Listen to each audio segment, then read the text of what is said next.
Oke, to the point ya. Ada yang memberi saran di video terbang pesawat tenaga karet, di mana saya menggunakan karet gelang lokal, pentil ya. Ini cuplikan videonya.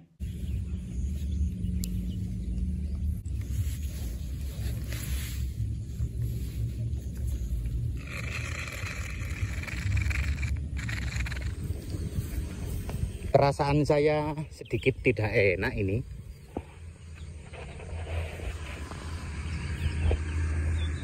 Seperti stol. Nanjak ternyata. Karena anginnya sudah geser ke arah sana, kampung. Kalau tadi ke arah sana.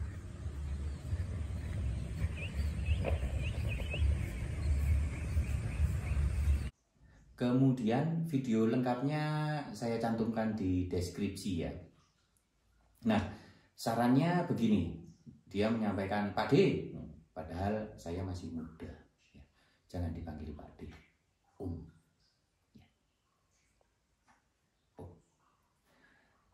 Sarannya adalah letak posisi sayap tengahnya baiknya mundur. Bisa dicek di komen ya. Letak posisi sayap tengahnya baiknya mundur sedikit sehingga beratnya tidak ke depan. Nah, itu saran pertama. Kemudian saran kedua, menurut dia baling-baling bukan dikecilkan, malah dibuat baling-baling yang agak panjang biar lebih banyak angin yang dihasilkan. Oke, itu namanya siapa ya? Oke, terima kasih komentarnya. Kita nalar begini ya, logikanya begini. Saran pertama, satu, jika maksudnya titik tengah sayap baiknya mundur adalah CG atau yang kita sebut dengan center of gravity, maka harus kita uji ya. Coba perhatikan seperti ini. Ini saran pertama. Yang saya tangkap adalah maksudnya yang pertama, maksudnya yang satu adalah jika titik tengah atau CG, coba diperhatikan, CG harusnya mundur ya, maka dari titik tengah sini CG harusnya mundur. Coba diperhatikan, ini saya timbang CG nya di CG yang kedua, yang depan. Kalau seharusnya CG mundur supaya beratnya tidak ke depan, maka kita mundurkan CG. Ini kita uji, mundur, kemudian kita lepas. Nah, malah lebih berat depan. Itu saya nangkepnya ya. Kalau saya nangkep yang kedua dari saran pertama, jika maksudnya titik tengah sayap baiknya mundur adalah sayap yang dimundurkan, nah ini juga kita uji. Sayap posisinya kan di sini, kita nimbangnya seperti ini. Kalau sayap kita mundurkan sekitar 1 cm, coba diperhatikan. Oke, 1 cm ya.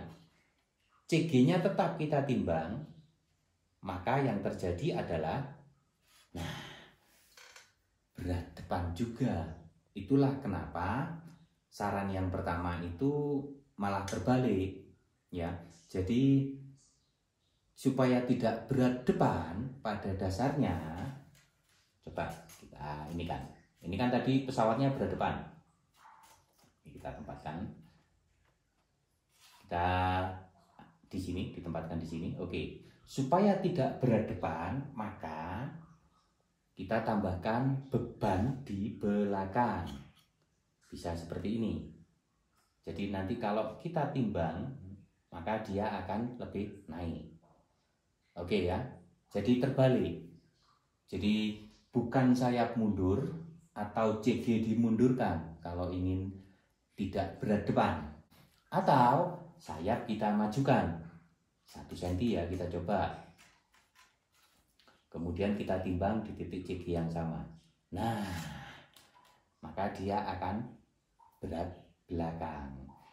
Karena apa? Center of gravity atau CG, titik keseimbangan pesawat, itu berada di sayap. Ya. di sayap seperti ini, bukan di motor stick, bukan di badan pesawat. Oke, jadi itu saran yang pertama. Jadi terbalik ya, jangan sampai cara kita berpikir menjadikan kita keliru menelaah sesuatu.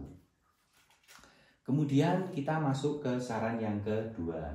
Saran yang kedua yang dia sampaikan adalah harusnya baling-balingnya itu diperlebar atau diperbesar. Nah, ini juga ada beberapa ini ya, apa istilahnya, kesalahpahaman dalam memahami baling-baling.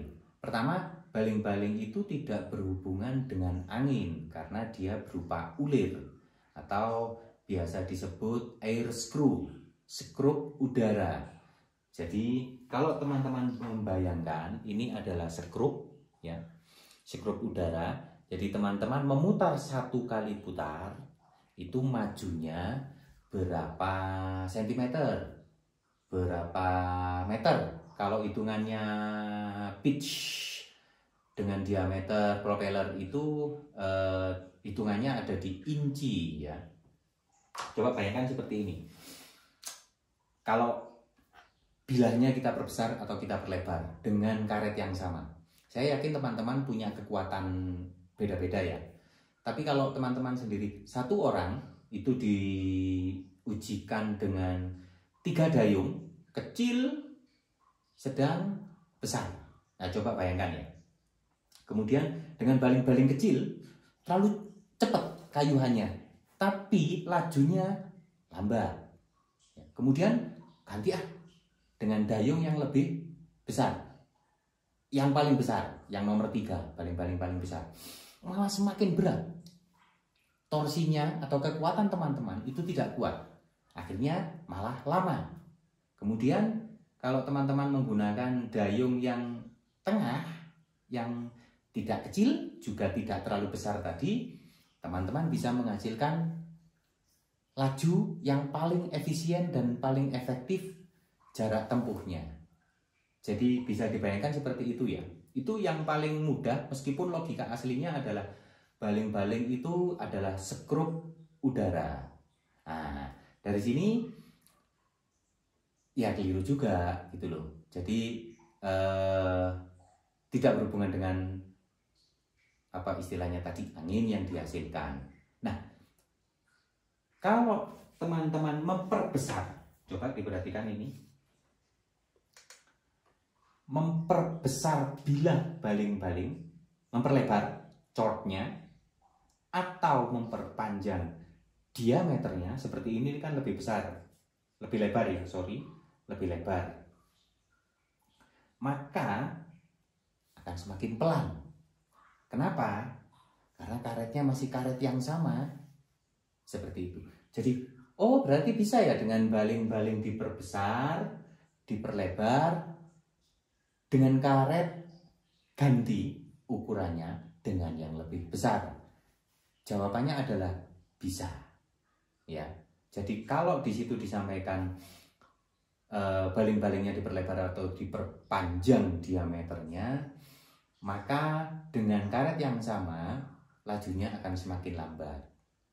Jadi caranya adalah mengganti ukuran karet yang lebih besar. Nah, dari sini ada tapinya, timbul masalah lagi. Apa? Coba dibayangkan, ini adalah limited penny plane kategori indoor free flight ya, LPP, regulasinya AMA. Kalau seandainya dari sini ini saya perbesar, bayangkan ini tidak kuat naik, turun terus perlahan ya, tidak kuat naik. Apa yang harus saya lakukan? Saya memperkecil bilahnya ya. Jadi chordnya saya perkecil, ukuran karetnya sama. Nah, saran dari teman tadi diperbesar atau diperpanjang. Maka yang harus saya lakukan adalah saya mengganti ukuran karet yang lebih besar. Kendalanya, kalau karet saya perbesar, maka yang terjadi adalah seperti ini. Tension dari karet, tarikannya ya, ketika karet kita gulung, maka dia bisa membengkokkan motor stick. Jadi seperti ini.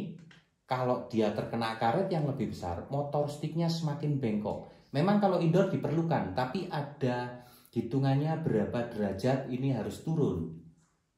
Ya, kalau terlalu besar, maka yang terjadi adalah ini semakin turun, maka stabilizer secara keseluruhan dia turun, artinya insidennya dia plus. Kalau plus, ini turun, pada dasarnya pesawat itu akan menukik ke bawah. Oke ya, jadi kalau karetnya terlalu besar, maka dia akan semakin turun karena efek dari motor stick yang tertekuk ke bawah oleh tension karet. Oh, bagaimana jika jangan Pak D. Bagaimana jika motor stick kita perkuat? Nah, ini sudah besar. Baling-balingnya sudah diperpanjang, diperbesar. Karet kita perbesar supaya lebih kuat. Motor sticknya diperkuat ya, atau diganti dengan yang lebih besar juga. Kendalanya adalah beban. Nah, setelah itu kita masuk ke beban. Bebannya bertambah dong. Baling-baling berubah lebih besar, karet lebih besar, motor stick lebih kuat, bebannya nambah lagi. Jadi sudah dari baling-baling, dari karet, juga dari motor stick, bebannya nambah. Tapi kan kuat. Gini, kalau beban pesawat itu kan sudah kita kalkulasi semua. Kalau beban pesawat itu nambah, pada dasarnya dia durasi berkurang. Khusus untuk indoor free flight ya, karena kita tidak berhubungan dengan thermal. Jadi sudah jelas beban pesawat nambah, durasi berkurang. Apalagi karet lebih besar, jumlah putaran yang dihasilkan dengan panjang karet yang sama, itu dia lebih sedikit. Jadi tidak lebih banyak, malah turun jumlah putaran karetnya. Memang torsinya lebih besar. Oke ya. Loh, kan bisa juga toh pesawatnya diperbesar, ada regulasinya. Oke, nah masalah beban tadi, dari baling-baling nambah beban, dari karet nambah beban, motor stick nambah beban. Kita kembali ke beban keseluruhan. Apakah sayap, dia sebagai penopang semua beban pesawat, kuat konstruksinya? Nah, coba kita tiup ya. Atau kita bebani seperti ini, kita tarik ke bawah. Nah, ini sudutnya, konstruksinya sudah berubah. Nah, itu rawan juga di dalam kegiatan teman-teman ketika menerbangkan pesawat tenaga karet yang khusus di dalam ruangan. Dia bisa merubah sudut, kestabilannya malah tidak jelas. Kadang langsung turun karena meleot dan lain-lain. Karena apa? Beban keseluruhan pesawat ada di sayap. Oke, bagaimana jika kita perkuat konstruksinya dari sayap itu sendiri? Nambah beban lagi. Karena apa? Pesawat tenaga karet yang kita mainkan, kita terbangkan di dalam ruangan, baik itu yang ruang tamu ya, itu malah lebih sulit lagi pada dasarnya untuk mencapai durasi yang lama. Itu sudah kita perhitungkan bahwa nanti sayap beratnya akan sekian gram, stabilizer fin akan sekian gram, motor stick akan sekian gram, kemudian baling-baling sendiri akan sekian gram. Seperti ini saya beri ini ya, tulisan 0,81 gram. Jadi nanti terhitung totalnya berapa, itu apa ya istilahnya, yang paling efektif dan efisien untuk mencapai durasi terlama. Seperti itu. Jadi memang kompleks untuk pesawat tenaga karet, apalagi yang khusus di dalam ruangan. Jadi bagaimana? Pesawat tenaga karet itu kompleks bukan? Bukan. Oke, terima kasih, sampai ketemu lagi.